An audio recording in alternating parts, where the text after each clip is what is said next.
nurture the nature so that we can have a better tomorrow. Good evening and welcome. This is Face the Nation. In the year 2011, there was a lot of hope in Sri Lanka when it was announced that we have petroleum resources in the Manab Basin. Where do we stand today? There has been a change of regime. There have been 4 ministers, and what have they really done? Do we see hope anymore? Where are we really heading? And then comes the electricity crisis, the so-called electricity crisis in Sri Lanka. Are we really facing one at present? A few months ago, when Face the Nation convened and had a discussion on the electricity crisis in Sri Lanka, many said, yes, we are facing one at present. 2018 will not look that great. We're just a few months away to the end of the year 2017. 2018, we will face a local government election. After the local government polls, at least not now, will we see a hike in electricity tariffs? Tonight, our topic of discussion revolves around one word, and that is energy.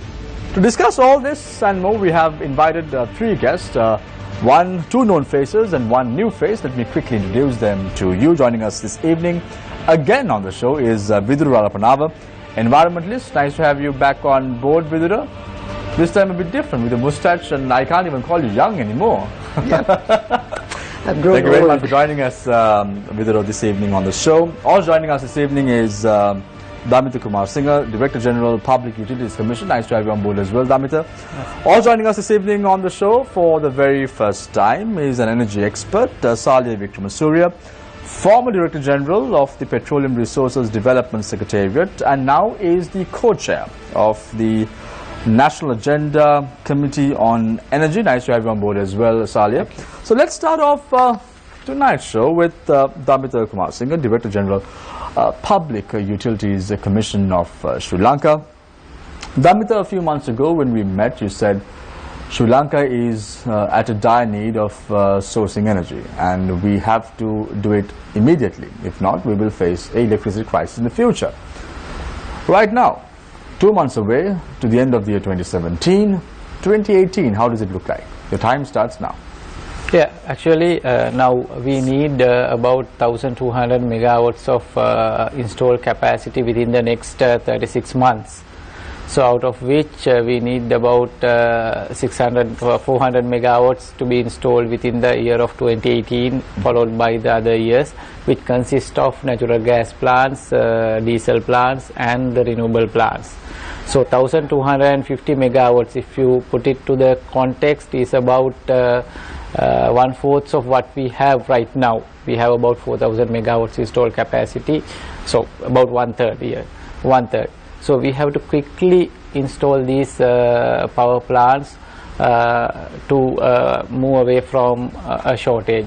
So if we can get these power plants implemented within the given time frame, I don't see any issue in providing uninterrupted power supply to the nation. There won't be any issues. But the challenge is getting these power plants implemented within that short period of time. It's possible, but it's a challenging task ahead. Damita, last time when I posed this question to you, you mentioned about renewable sources of energy, you said about coal. However, today you use the words LNG power plants. And I'm trying to figure out, is this an option for us right now?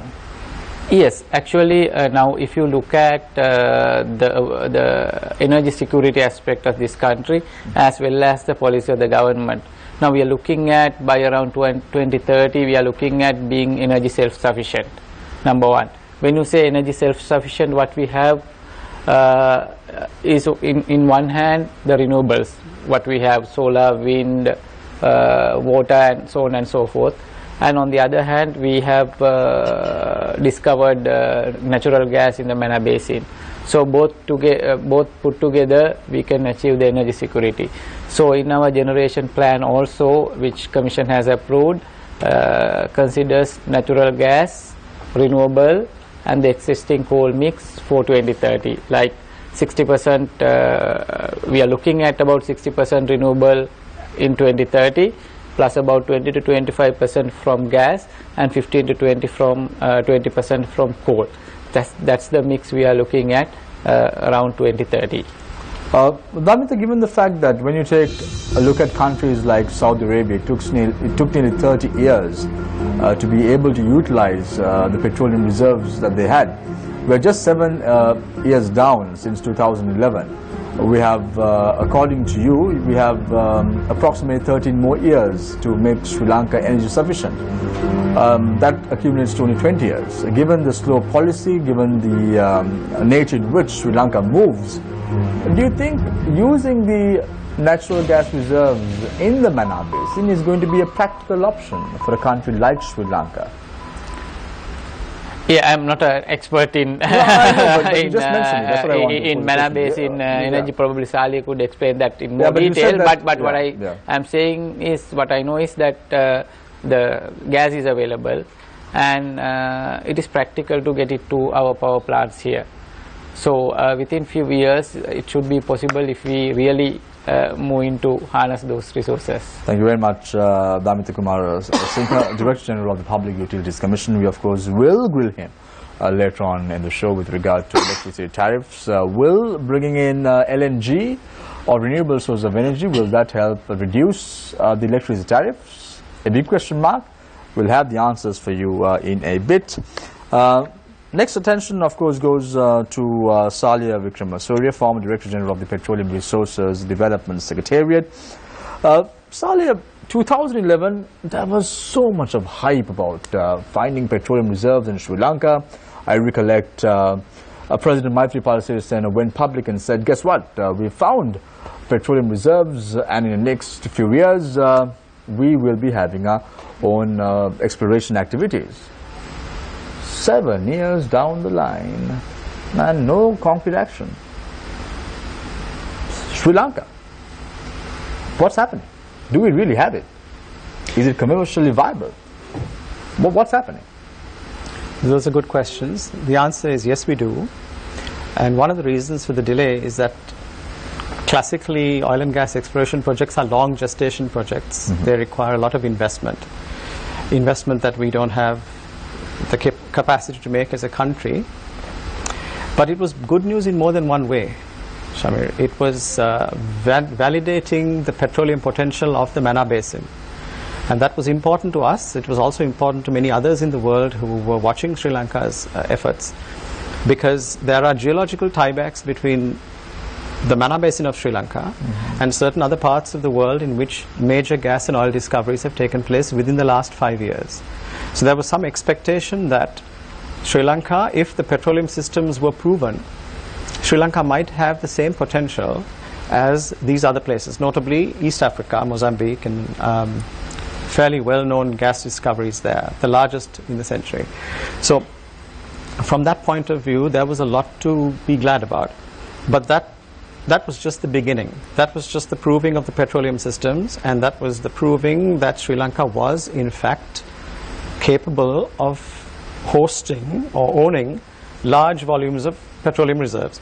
Now, from the discoveries made during 2011, we were able to quantify the initial amounts, the initial reservoirs, to some degree of certainty, as having approximately 2 trillion cubic feet of natural gas. Now, 2 TCF, as it's called in the industry, is, to put that into context, good for about a gigawatt of power for 23 to 24 years at a plant factor of approximately 80%. So there is already substantial discovered gas, which is very real, it's very much there, which has the potential to step in and fill at least an import substitution gap from the point of view of importing liquid fossil fuels. But the slight challenge, and it's not so slight in actual fact, is that the location and positioning of these reserves is fairly technically challenging. It's in deep water, and some of it is it's not in the cleanest possible and easiest recoverable situation. Nevertheless, it's commercially viable, to answer another of your questions. Part of the responsibility for making it commercially viable, you've got to answer yourself, Is it from the investor's point of view? Is it from the government's point of view? Is it from the people's point of view? To make it worth investing in from the people's point of view, the government needs to make it attractive from the investor's point of view. So it's a collaborative effort of creating the right fiscal and legal regime that people will then take positively to sink large amounts of capital in for a long-term project. Salih, you brought in this point about Mozambique and that Sri Lanka was a part of East Africa at one point, so henceforth there may be an opportunity for us to find some gas in the Mannar Basin. Have we really found this gas? Now, that's the question mark that many people have. Have we found it, or was it just an election gimmick in the year 2000? No, it had nothing to do with an election. There wasn't one around at the time, I don't think. Yeah. But very real, very much found. There were two reservoirs, one with about 500 billion standard cubic feet, and the other one with about 1.5 trillion standard cubic feet. Gas was recovered as samples, gas was tested in the labs, and gas was actually quantified and chemically analyzed. We also found that alongside the gas, there were substantial quantities of what we call condensate, which is a light oil. It's an oil that's so light that it hardly needs much refining at all. It's called the champagne of crudes because it sits at the top of the barrel. And that's also producible from our reservoirs. Now, in fact, the time that has been spent between then and now, there has been a hiatus that created itself in about 2014, which was the collapse of prices in the oil and gas industry. So that is external to Sri Lanka. It's out with of the influence of any of our own politics or our own events. The world industry took a slump. Gas prices went down, oil prices went down. Investment funds were severely constrained. So that introduced some element of delay into our Sorry, just before I go to Vidura in a bit, one final question to you. So you mean to say, in other words, a sea of riches, Mannar Basin, the champagne of crude oil, as you just mentioned before. You worked with 4 ministers. You've had President Mahinda Rajapaksa, Chandima Virakudi, you had Arjun Ranatunga a few months ago. You've worked with many of them. Be honest.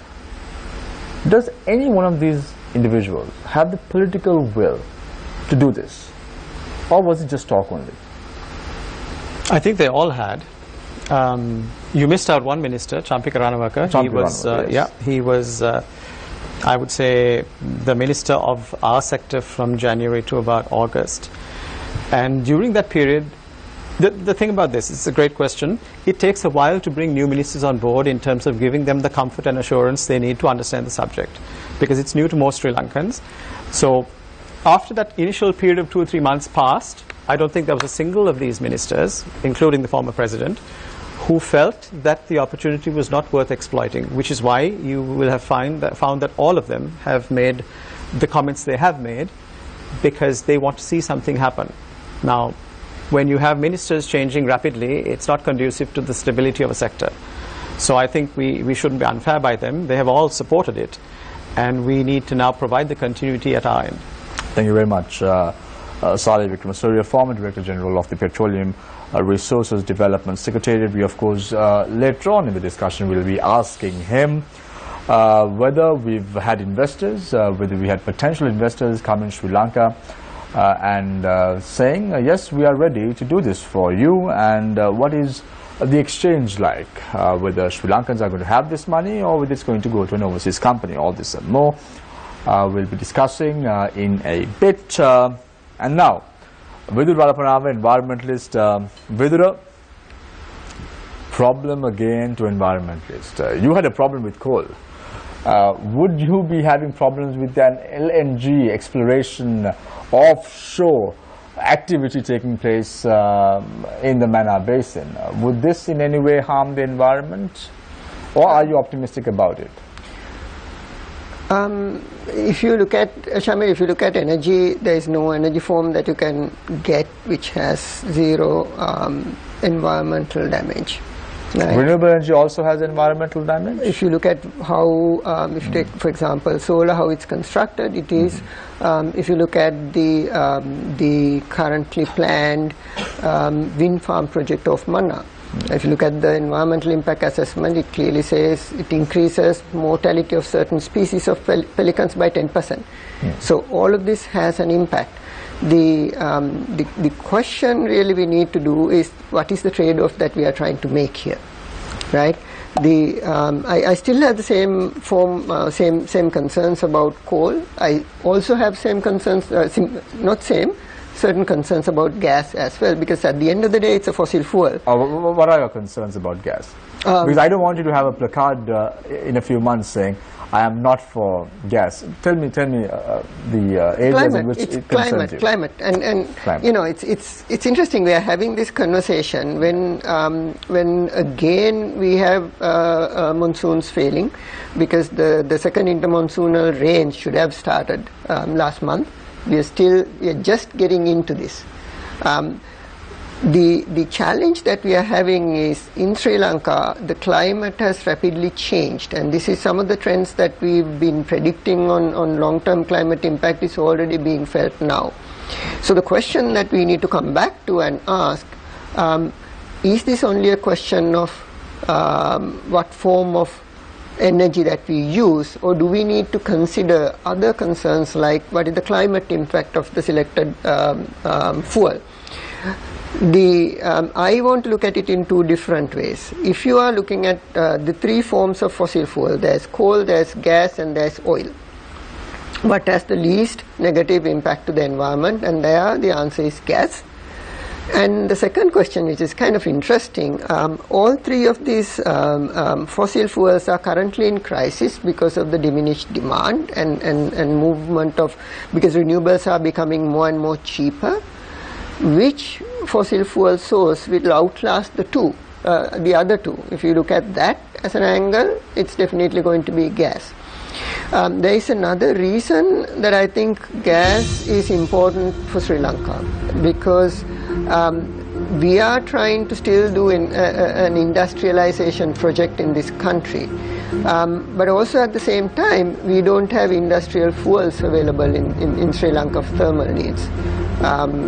You know, we are using significantly lot of biomass, which is not coming from any sustainable manner. We cannot use either oil or furnace oil or diesel because they are too expensive. We really don't have industrial fuel source to develop. So given the choices, I think gas gives a better solution than the other two to move forward. What are the offshore oil rigs we have in the region? I'm sorry, I don't know much about. So right, let's take a look at Sri Lanka in the next few years. Let's say we set up an offshore oil rig. Yes. Would this endanger the lives of Sri Lankans in the region? Would it in any way affect the environmental pollution in these areas, the rich sea, the rich resources we have in the seas in terms of our fishing and all that and more? Would this be affected in any way? My understanding is that gas exploration, deep sea gas exploration is less environmental risky so long as we avoid the leaks compared to oil. I was just about to ask you about the leaks. Are we geared up to take something of that sort? Because in 2010 we saw the Deepwater Horizon issue. Then we saw in the year 1991 where we saw very heavy oil leakage, which had around 380 to 520 million gallons in Kuwait, in the Arabian Gulf. We're talking about big issues, major issues. If we face one of them, so what happens next? So these are all oil exploration issues, not gas. Yeah, it is. So I suggest that we ask Salia to keep the champagne on the ground and collect the gas. No, I want to know, let's say if something happens. He's just said we have the champagne of crude oil in Sri Lanka. We can extract this. Are we ready to take on something like this, Vidura? Because I don't want environmentalists coming after a few years and saying, We predicted this. We knew this is going to happen. We saw this with coal as well, Sampur power plant.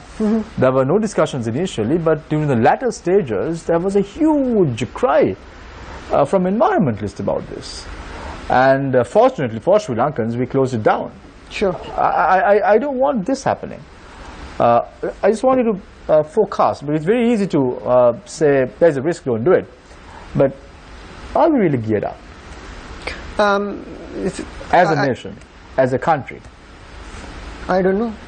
I don't know. Honestly, I can't tell you. I don't know. I think what we need to look at is in any technology that we bring, and we know this, any technology that we bring in, how well we factor in the environmental concerns, how well we put the safeguards in place is absolutely critical. And I think even if it's just bringing oil in a ship, which we do on a continuous basis, requires certain amount of safeguards.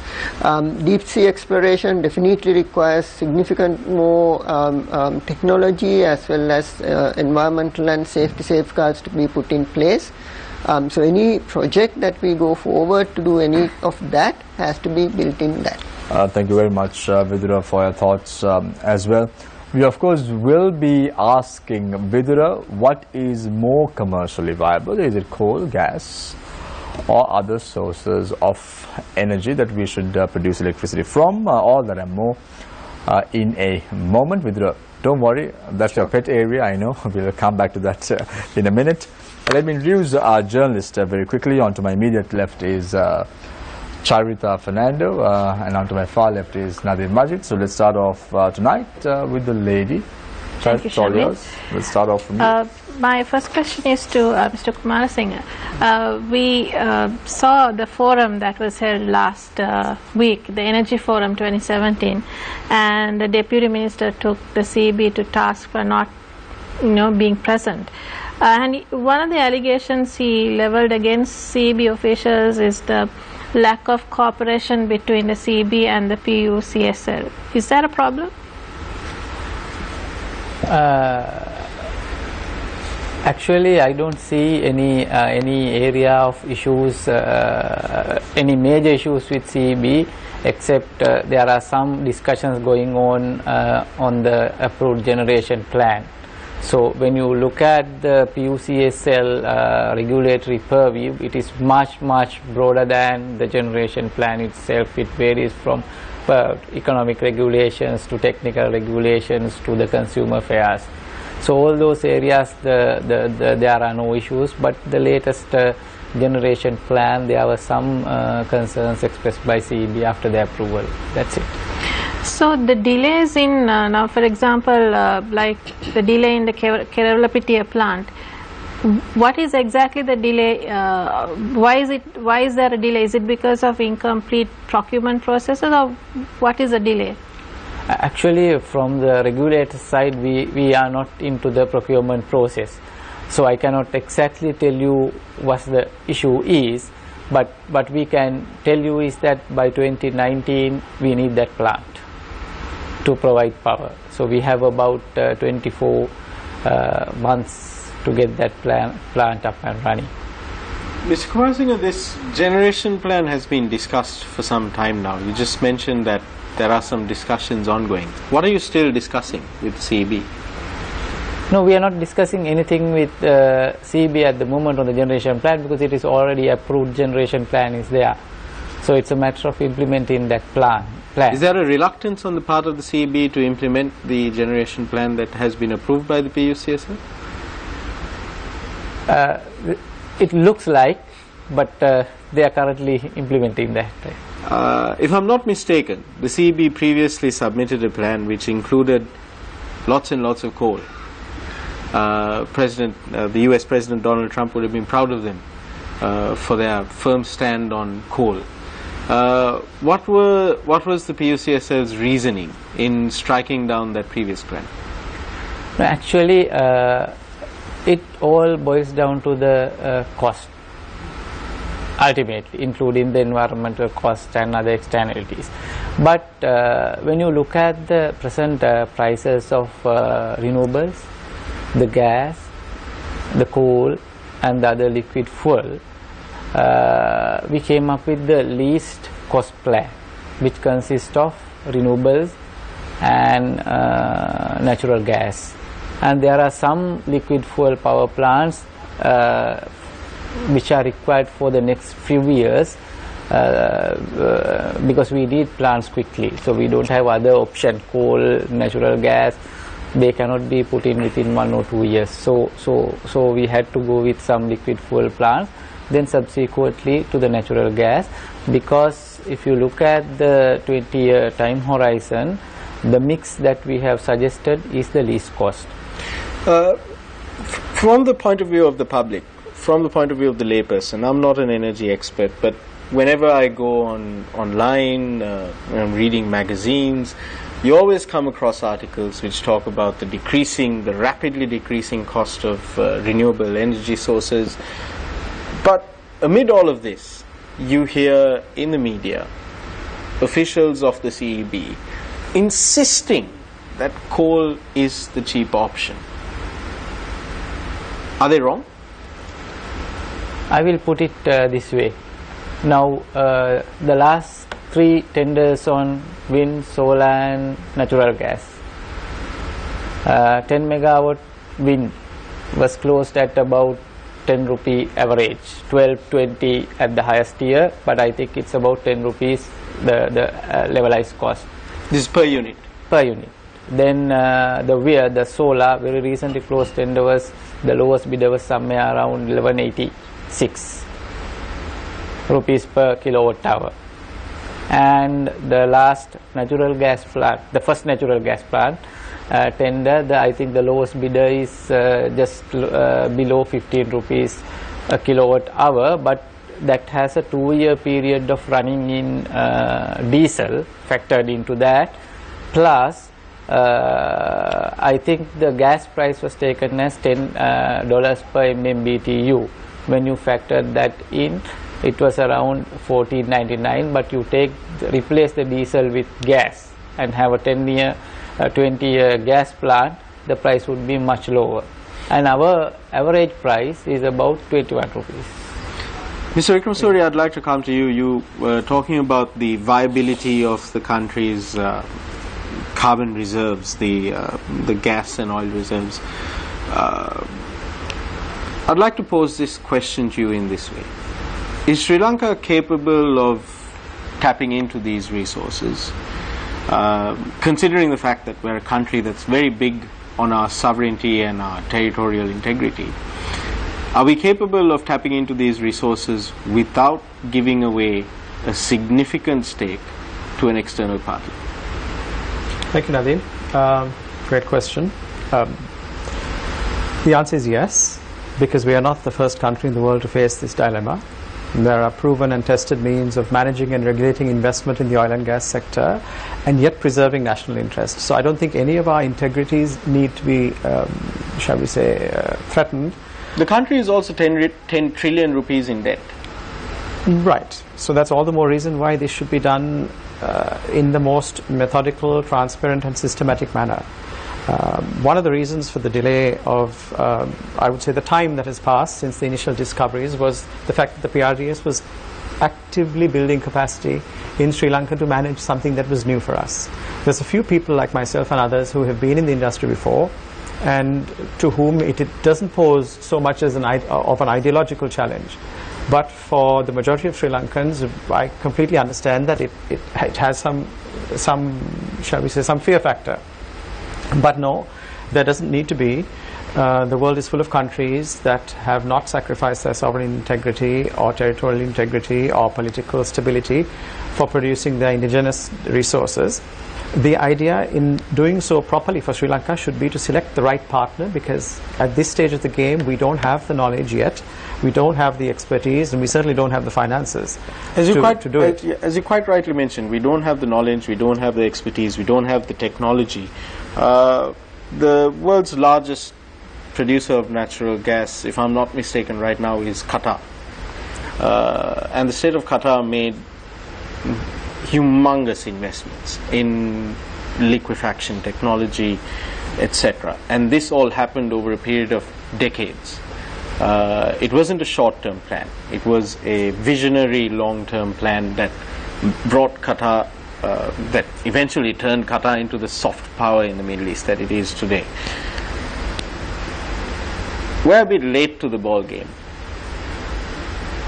Are we really capable of, given how debt-saddled we are, where are we going to find the funding to invest in this technology, even to invest in liquefaction technology? OPM, other people's money. But other people are not going to give you their money unless you're going to give them something back. Correct, which is why the balance that needs to be struck needs to be clearly understood. It is a fairly simple formula. It's a matter of investor take, state take, and the two need to balance each other out so that over the lifetime of the project, both parties benefit. So how much does each party benefit? That's put a transfer, don't leave it in a black box. Work with partners of repute and credibility, international oil and gas companies. Understand what you're dealing with in terms of the economics of it, the risks. Oil companies look at risk differently from you and I. We look at risk as a cost basis. They look at risk as a lot more than the cost.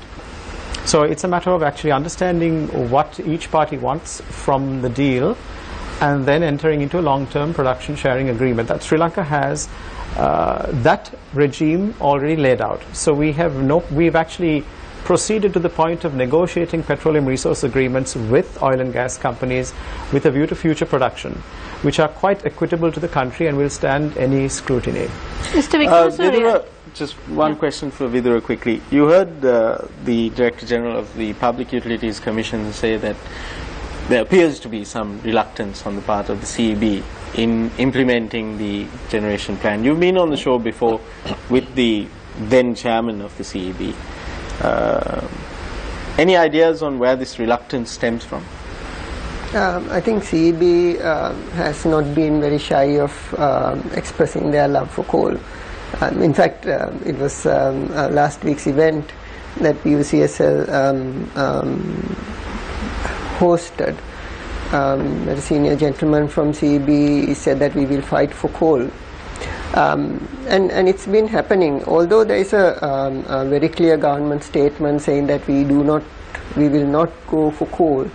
And on that basis, President Sirisean himself went to both India and Japan and asked them to convert the planned coal power plants in Sampur into natural gas-based power plants. But it seems that CEB and Ministry's position has shifted in the recent past. For example, Secretary Batagoda, about 2 weeks back in the Environmental Ministry's Green Awards session, expressed that they are planning 2 more coal power plants, which is not in the approved generation plan that Damita is suggesting. And the irony of this is actually in the locations where these 2 coal power plants are planned. The first coal power plant is supposed to be planned in Foul Point, which is 5-6 kilometers away from Sampur. So it's not good to have one in Sampur, but it's okay to have in Foul Point. And the second one is apparently being planned in Norachole, right next to the existing really badly polluting coal power plant that is running. So I honestly don't know where this is going, because there is a clear government policy. What Damita mentioned as indigenous energy from by 2030 is a government policy. And we have clear statements from the President, Prime Minister, as well as the Secretary himself, who went to court and said we will not have coal power plants in Sampur. And suddenly now we find that situation is shifted. So I think this is a serious concern. What kind of action can you take? I mean, the CEB is going against stated government policy. It is challenging the regulator of the sector in the country. What kind of action can the authorities take? I'm not sure. I wish some action is taken, in the sense, I mean, I think this is, you know, at the end of the day, if there is a government policy, my understanding is that all state sector players must be aligned with the government policy. And regulator by definition has certain powers to make critical decisions for any industry that they are regulating. Mitra, I want to interrupt you for a second. Sure. I want to move to Damita, the Director General of the Public Utilities Commission here. Damita, there is a problem in Sri Lanka at present. We are facing somewhat of an electricity crisis at present. Are you concerned about where this power is coming from? Are you concerned with this coming from coal, renewable energy, LNG? Does this really concern you? Or you just want the power? No, we have two concerns as far as the power supply is concerned. Number one, we should have sufficient power to the grid. Number feed the grid. Number one. That's the key concern. Concern. The second concern is, which is equally important, is the price of that, the cost of energy. So you are not concerned about the environmental factors? It doesn't matter to you? It matters. Okay. It matters. But I will come to the first two parts. Right. The first one my question is very simple. I understand. You say number one point is to ensure that we have ample power in the grid so we can disseminate it amongst the citizens at large, which is very important. But not in this I see a concern. Are you concerned about where this energy is produced? Whether it's coal or renewable energy or fuel or hydro? Does this concern you, or your core objective is to ensure that we have sufficient electricity? What is your concern? No, not only sufficient amounts of energy, but sufficient amount of energy at the lowest cost. Which I agree with you. Yeah. But my question is, are you concerned from where this energy is coming? Is that a concern to you? Not a big concern. Not a big concern, right.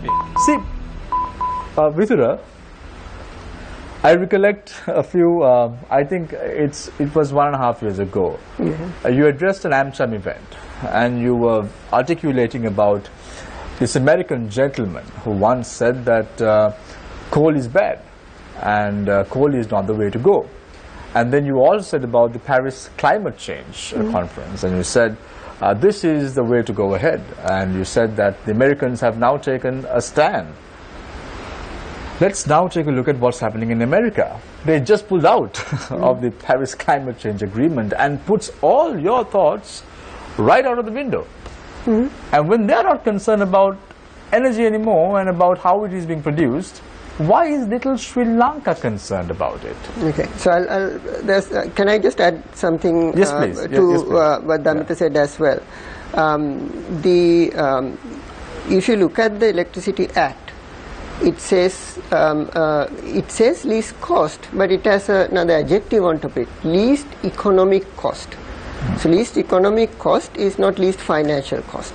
So if there is any environmental impact that happens with the generation options, that has to be monetized and added into the generation Now I want cost. to interrupt you for a second. Does it say least economic cost, Damita? Okay, right. You can go ahead.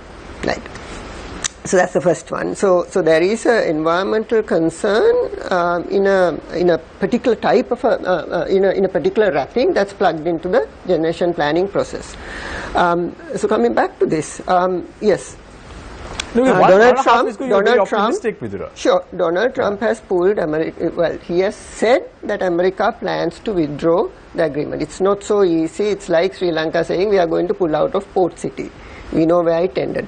The issue is that as much as Trump says that he's pulling out, now if you look at what his government has done, they've cancelled or they've suspended Obama's clean power rules. Right, which was the one that curtailed carbon emissions from power plants, which was the way that he was planning to change, move the country away from carbon emitting power sources. After he has done that, after he has put back subsidies for coal, how many coal power plants is America building now? 0. Right?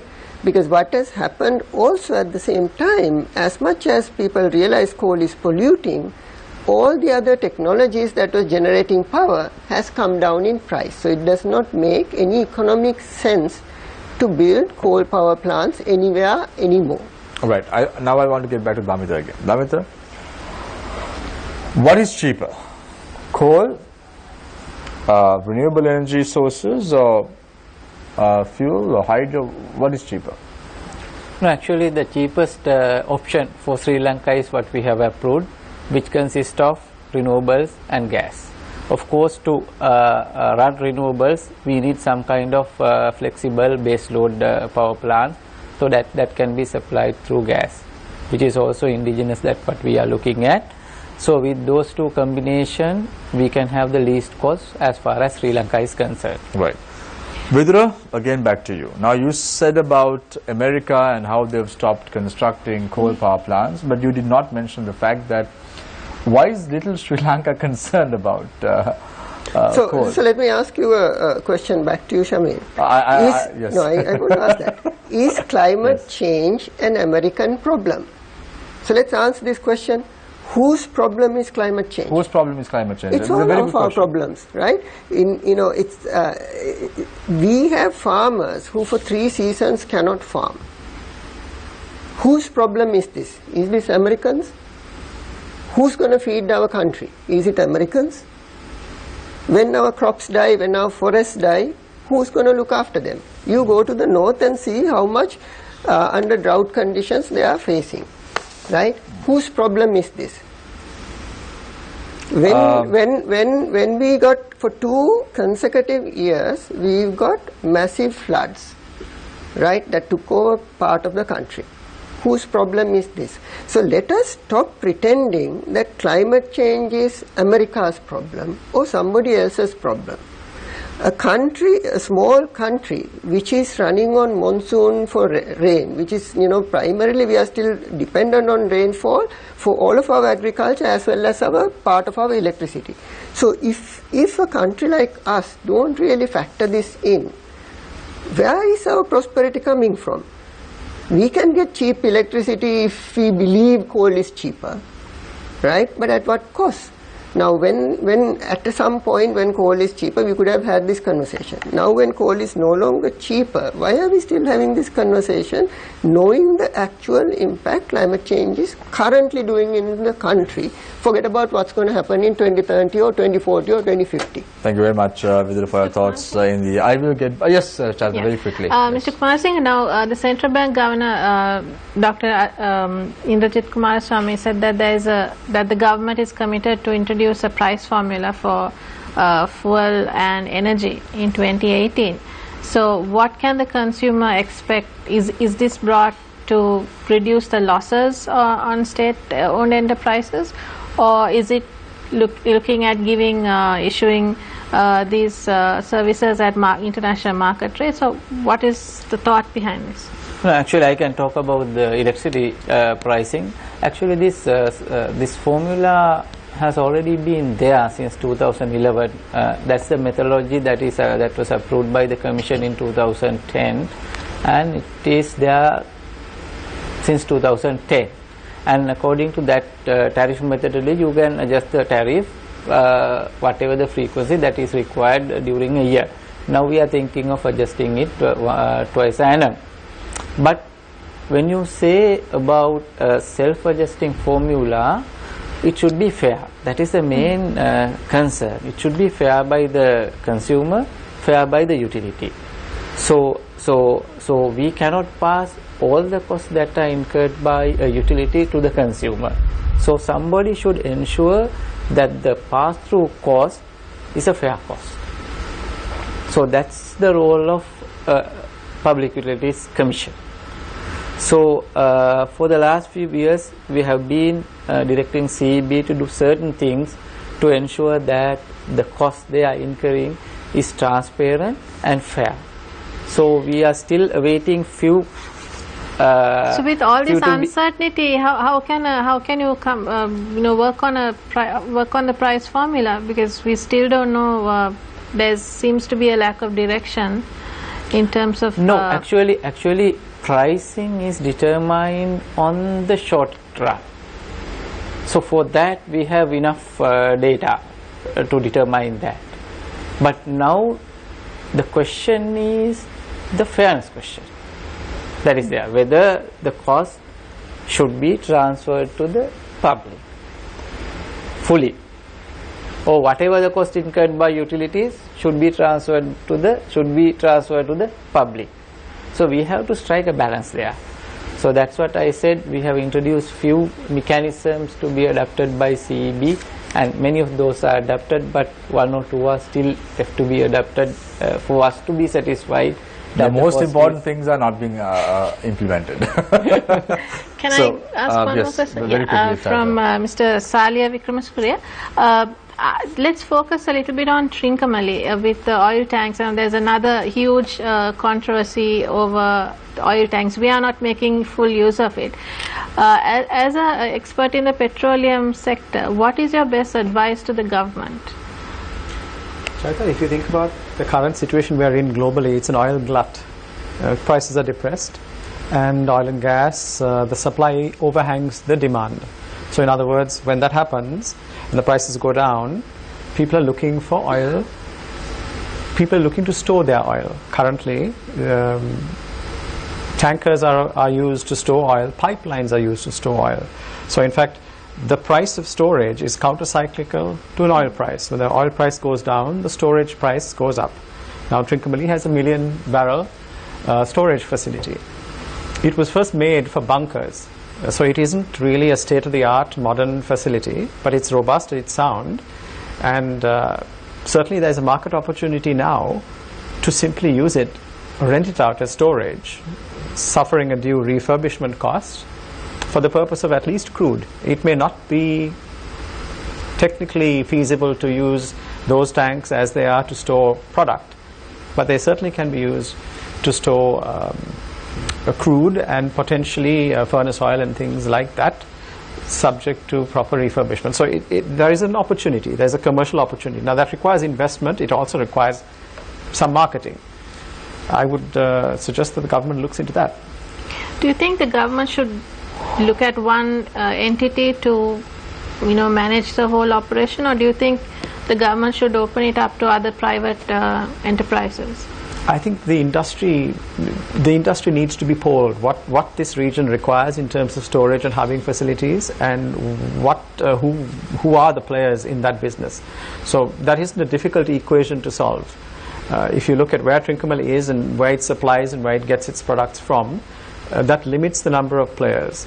So I think there are people with IOC, for example, has a strategic role to play because they import into Trincomalee and distribute around Sri Lanka. But there are other oil companies that also distribute oil to India, for example.